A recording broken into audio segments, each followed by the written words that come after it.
Қатты уайымдамаңыз. Үміт үзбеу керек. Көп адамдар бірнеше жылдан кейін де бала көтеріп жатады ғой.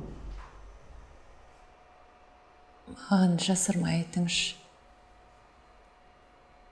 Менде қаншалықты шанс бар? Енді бұл көп факторларға байланысты. Күтініңіз. Мүмкін болса, жас баланың қасында көп болуға тырысыңыз. Мысалы, туған туыстарыңыздың балалары. Мүмкін маған бала асырап алу керек шығар. Енді бала асырап алу оңай емес қой. Өзіңіздің денсаулығыңызды бақылауға алып, күтінсеңіз, мүмкін өзіңіз де балалы болып қаларсыз.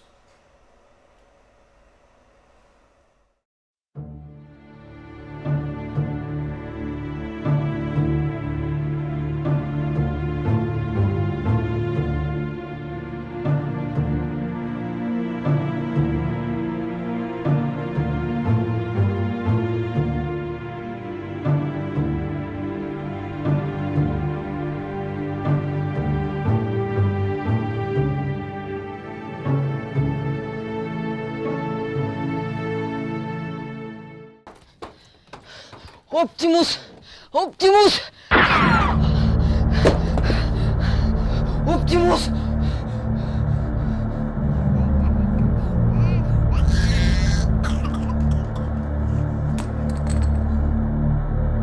Так, науқасты реанимацияға дайындаңдар. Басын түсір. Адреналин, атропин, дофамин. Дайындаңыз. Дайын. Дайынсыңдар ма? Дайын. Кеттік. Адреналин. Адреналин ушел. Атропин. Атропин. Атропин кетті. Дофамин. Дофамин. Дофамин капается.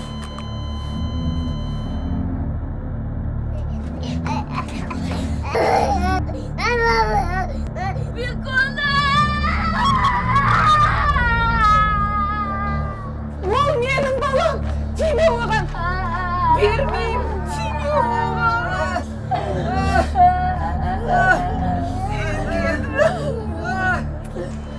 Так, дефибриллятор алып келіңіз. Қазір.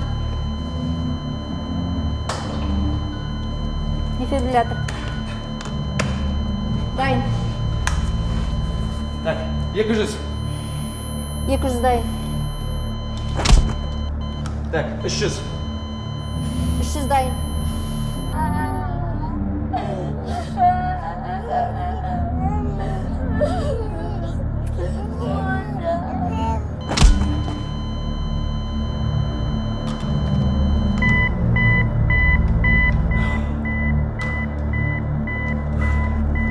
Науқасты аппаратқа қосыңыз.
Шаруаларың жақсы ма? Жақсы. Фондтың жұмысы қалай болып жатыр?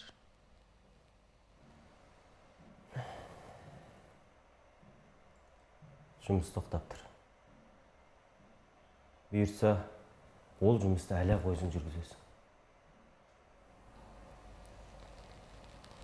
Мен енді оны ешқашан жүргізе алмаймын ғой, жолдас. Олай деме.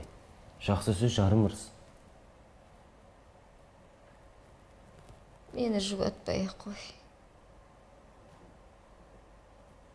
Бәрі түсінікті емес пе? Бұдан миллионның бірі ғана емделіп шығатын шығар. Қайдан білесің? Сен сол миллионның біреуі шығарсың. Мен саған тұрмысқа шыққанда сол миллионның бірі болған. Адамға екінші рет мүмкіндік берілмейтін шығар.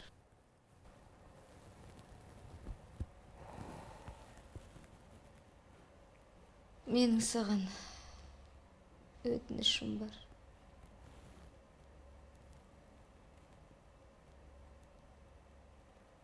Фондтың жұмысын ары қарай жалғастыршы. Бір адамға болса да жақсылық жасашы. Кейде менің атымнан да садақа беріп тұршы. Олай деме дедім ғой саған, Әлия.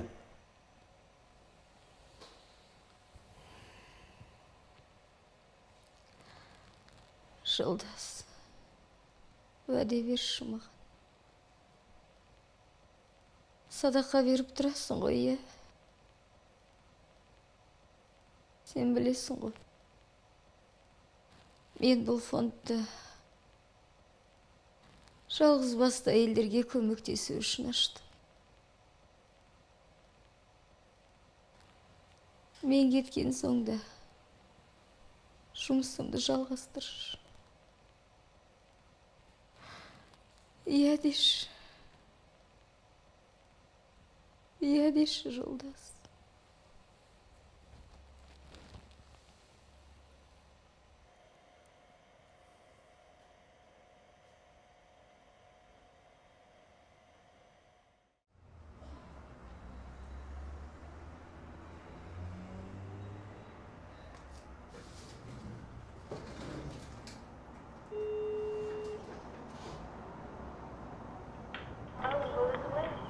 Жанна?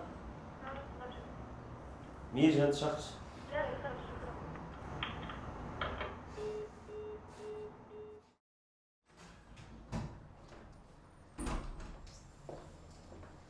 Шақырдыңыз ба? Мейіржан, саған жаңа тапсырма бар. Отыр. Фондтың жұмыстарын жалғастырамыз. Жақсы. Сосын сен мұқтаж әйел тапшы. Әлияның атынан соған үлкен садақа береміз. Қандай сумаға? Ол енді сол адамның жағдайына байланысты. Фондта біраз ақша бар. Негізі үлкен сауап болатын еді. Әлия жеңгеміздің атынан берсек тіпті жақсы. Ендеше сен осы бір-екі күнде шынымен бір мұқтаж әйел тапшы. Қаршы. Мен кірсе берейін онда бар.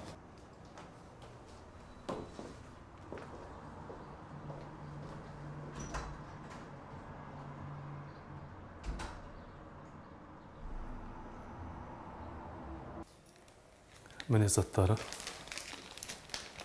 Ал мынау күнделік екен. Өзіңізге тапсырған жөн көрдім.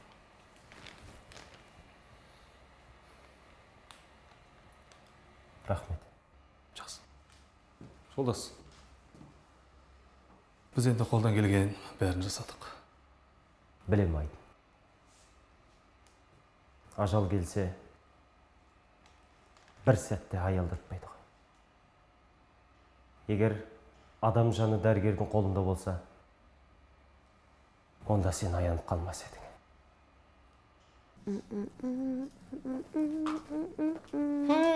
Встали уже. А я вам молока принесла. Ой. Не холодное, пей. Честь мне? Да попей, Бекинай, чего ты? Ай. Когда-то у меня был муж, ребенок. Теперь нет никого. Спасибо. Ладно, не будем о грустном. На, ешьте. Тут есть одна женщина, наверху живет. Вредная такая. Вчера пришла, когда тебя нет, и говорит: выметайтесь, говорит, отсюда. А куда нам идти? Мы же не у нее в гостях. Вонючий подвал. Крысам, тараканам можно, а нам нет. Когда-нибудь и я тебе помогу, Люба. Ты хороший человек. Ой, забей. А где твоя семья? Не знаю. Сын где-то работает, а муж... От мужа вообще вестей никаких. Говорят, он женился на женщине, которая мою столовую из банка выкупила. Столовую? У тебя что, бизнес был? Ну, маленькую закусочную трудно называть бизнесом. Ну, как-то так. А как так случилось, Чтобы докатиться вот до такой жизни, бизнес хотел расширить. Взяла кредит. Ай, а потом столовую потеряла. Квартиру тоже. Да, кредит — это зло. Люба, ты не пей больше. А в жизни все можно исправить. Ну, насчет себя сомневаюсь. А у тебя есть шанс. Тебе надо жить ради него. Он вырастет, и все плохое забудется. И вы обязательно будете счастливы.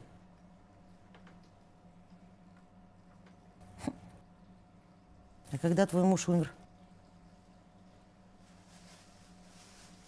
Ладно, мне идти надо. Молока возьми. Нет, не надо.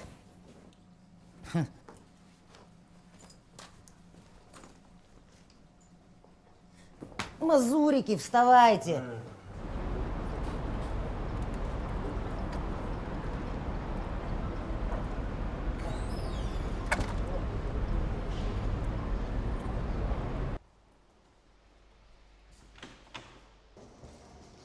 Сәл күте тұрыңыз. Кешіріңіз.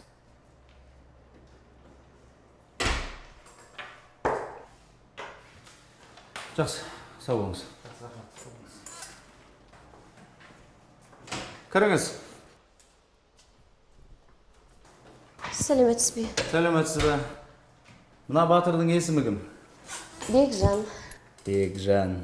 Бекжан батыр. Ал, Ажар, не айтайын енді? Біз құжаттарды квотаға тапсырдық. Бірақ әлі жауап келген жоқ. Ол солай болады, біз біраз күту керек. Талғаттың жағдайы қалай? Талғаттың жағдайы енді қалай айтсам екен. Операция неғұрлым тез болған жақсы болар еді. Ал әзірге енді жақсы деп те жаман деп те айта алмаймын.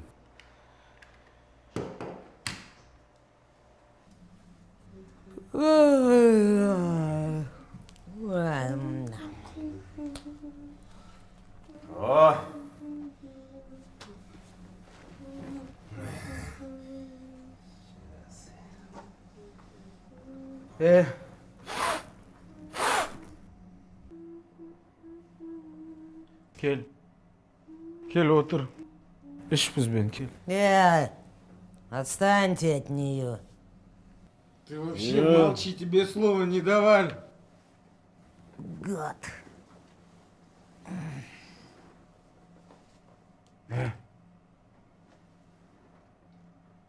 Мы тебя приютили, разрешили здесь жить.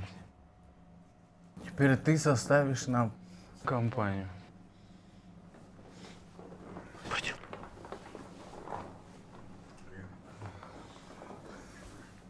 Вы посмотрите на нее. Ты. Стой, не вмешивайся, пускай. Отстаньте от нее! Ты! Пошла отсюда, я тебя выгоню! Пошла вон! Пошла вон, говорю, отсюда! Пошла вон отсюда! Сам пошел! Вон. Наливай!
Здесь была женщина с ребенком?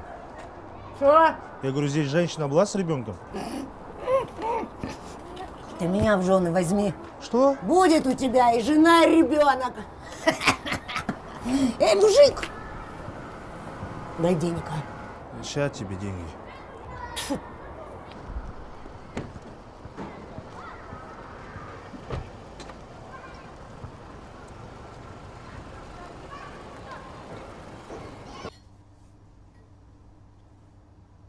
Жұмыс қалай?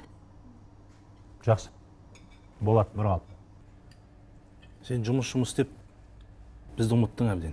Анда-санда бір звондап қалымызды өліп тұрсашы. Сен қолың босамайды ғой. Бизнесменсің. Күл айтар. Мысқылдағаннан басқа не білесің сен? Айтпақшы, өткен жолы бір келіншек бар деп едің ғой, баласын жоғалтқан. Кейін баласын бір кемпірдің үйінен таптық дедіңдер ме? Ал. Сол керек маған. Оны қайтесің? Керек, сен айтқан жатақханаға да бардым. Іздеп таппай қойдым. Қайтейін деп маған? Керек, тауып берші. Бір хабар болса берші маған хабар. Біле ме?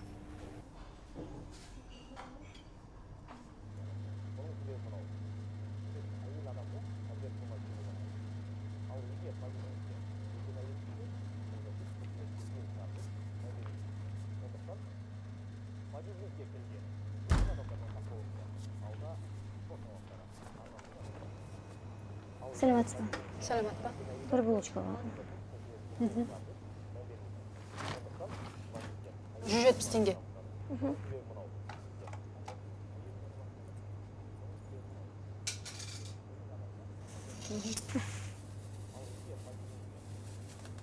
Қазір әйел ұрлаша бастады.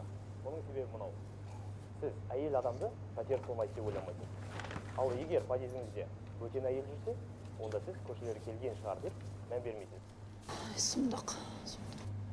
Сондықтан подъездіңізге келген бөтен адамдардан сақ болыңыздар. Алда спорт жаңалықтары. Арнамыздан ажырамаңыздар. Су ішесің бе? Ішесің бе?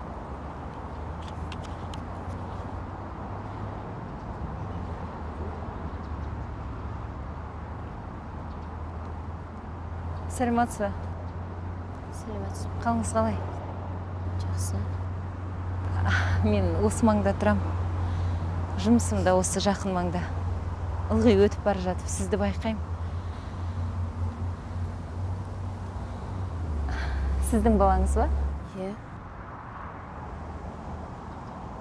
Ренжімесеңіз бір сұрақ қойсам бола ма?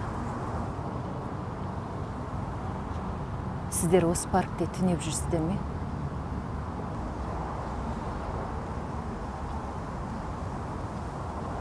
Кішкентай балаға мұндай жерде түнеуге болмайды. Мұны мен айтпасам да өзіңіз жақсы білесіз ғой. Егер қаласаңыз, мен кішкентайды кешкісін үйге алып кетіп тұрайын. Жоқ, рахмет, қажет емес. Тұр. Мә, жүр кеттік. Кешіріңіз, сіз мені түсінбей қалдыңыз.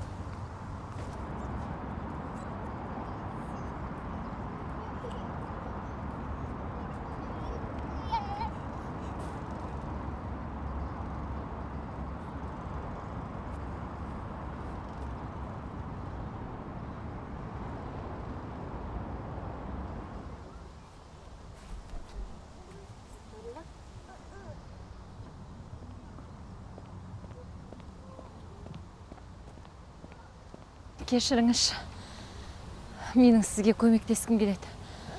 Бала үшін. Рахмет сізге, бірақ мені мүлдем танымайсыз ғой. Танымасақ танысамыз. Менің үйім міне мына жақын маңда. Бүгін менде демалыс барып шай ішейік. Жүріңіз. Қорықпаңызшы енді, өтінемін. Мен емес, сіз қорықпайсыз ба? Неден? Білмейсіз ғой енді мен. Адамдар бір-біріне жақсылық жасау керек шығар енді. Жүріңіз. Менің атым Айым. Ажар.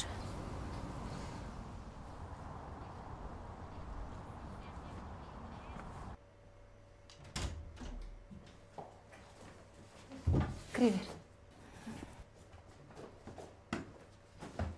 Міне, біз осы бір бөлмені жалдап тұрамыз. Мен балабақшада аптасына 5 рет жұмысқа барам, шешпей қой балаңның аяғын. Күйеуім де күндіз күні ойын жұмыста, кешке бірақ келеді.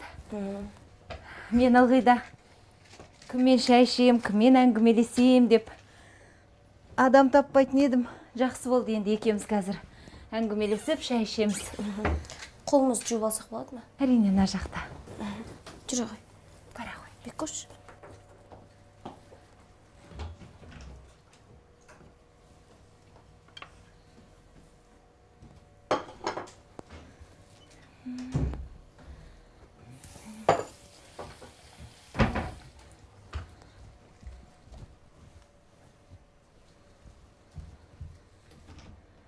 Ажар, душ қабылдап алсаң болады. Баланы да суға түсіріп ал. Өз үйіңде көр, қысылма. Мен шай қойып қоям.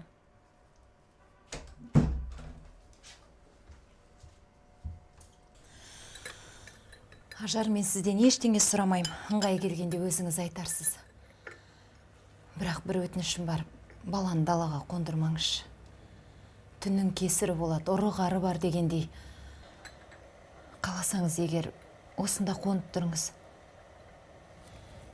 Егер күйеуімнен ыңғайсыздансаңыз, онда түнделетіп баланы алып кетіп тұрайын, сосын таңертең өзіңізге апарып берем. Мен бір жақын маңда жатақхана білуші едім. Егер орын болса, сұрастырып көрейін. Тамақтан алып отырыңыз, ұялмаңыз.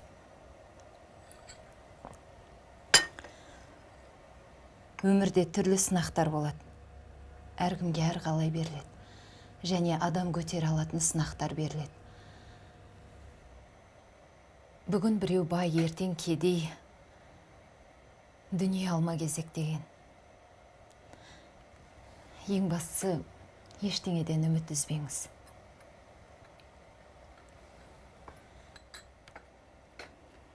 Шай ішіңіз.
ұста, мынаны ұста, жүгір. Кім ол? Сөйлеме. Неге сөйлейсің?